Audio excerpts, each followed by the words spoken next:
வணக்கம். இன்னைக்கு நம்ம பார்க்க போகிற ரெசிபி சேனைக்கிழங்கு வறுவல் தவாவில் செய்ய போகிறோம். அதுக்கு தேவையான பொருட்கள் நான் இன்னைக்கு 1/4 கிலோ போல் சேனைக்கிழங்கு எடுத்திருக்கேன், விச் மீன்ஸ் கருணக்கிழங்கு எடுத்திருக்கேன். அதுக்கு பார்த்தீங்கன்னா 1/2 டேபிள் ஸ்பூன் அளவு தனி மிளகாய் தூள் எடுத்திருக்கேன், 1/2 டீஸ்பூன் அளவு இஞ்சி பூண்டு விழுது எடுத்திருக்கேன், உப்பு தேவைக்கேற்ப, எண்ணெய் தேவைக்கேற்ப, கொஞ்சமாக வினிகர் எடுத்திருக்கேன். உங்களுக்கு வினிகர் வேணும்னா நீங்கள் புளி சேர்த்துக்கலாம். புளி சேர்த்தா நம்மளுக்கு 1/2 hour போல் ஊறணும்.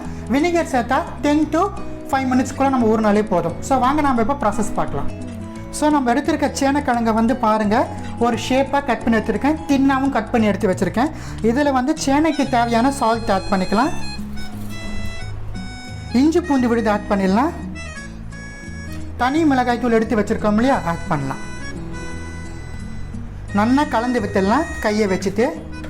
சேனையில் உப்பு காரம் நல்லா நம்மளுக்கு தெரியணும்.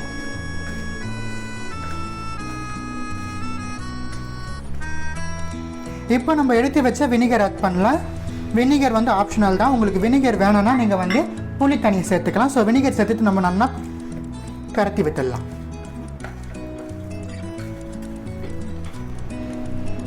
ஸோ பாருங்கள், சேனையில் நம்ம ஆட் பண்ண வேண்டிய எல்லா மசாலாவும் ஆட் பண்ணி நல்லா பரட்டி விட்டாச்சு. சேனை நம்மளுக்கு ஒரு 10 நிமிஷம் போல் நல்லா ஊறட்டும். அதுக்கப்புறமா நம்ம தவாவில் போட்டு ஃப்ரை பண்ணி எடுத்துடலாம். ஸோ பாருங்கள், நம்மளுக்கு சேனைக்கிழங்கு 10 minutes போல் நல்லா மேரினேட் ஆகிடுச்சு. இந்த பக்கம் ஒரு இரும்பு தோசை தவா எடுத்து வச்சுருக்கேன். தவா நல்லா காஞ்சிருச்சு, அதில் கொஞ்சம் எண்ணெயும் நான் சேர்த்துருக்கேன். இப்போ நம்ம மேரினேட் பண்ண சேனைக்கிழங்கு 1 by 1 நம்ம ஆட் பண்ணிடலாம்.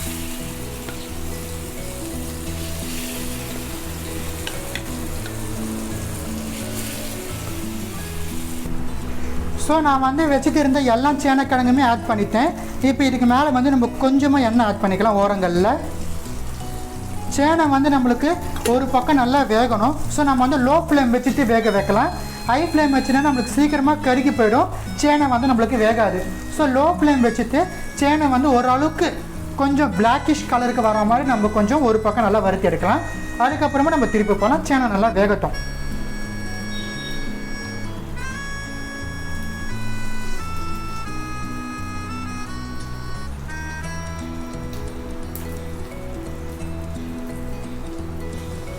ஸோ சேனையை இப்போ நம்ம திருப்பி போடலாம். நம்ம சேனைக்கிழங்கை இப்போ நம்ம திருப்பி போடலாம். சேனை ஒரு பக்கம் நம்மளுக்கு நல்லாவே வெந்துடுச்சு.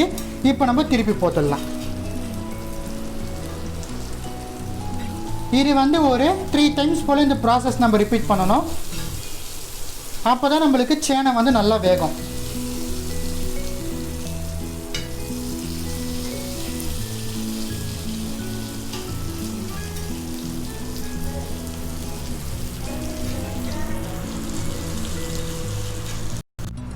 சேனையை நம்ம திருப்பி போட்டாச்சு.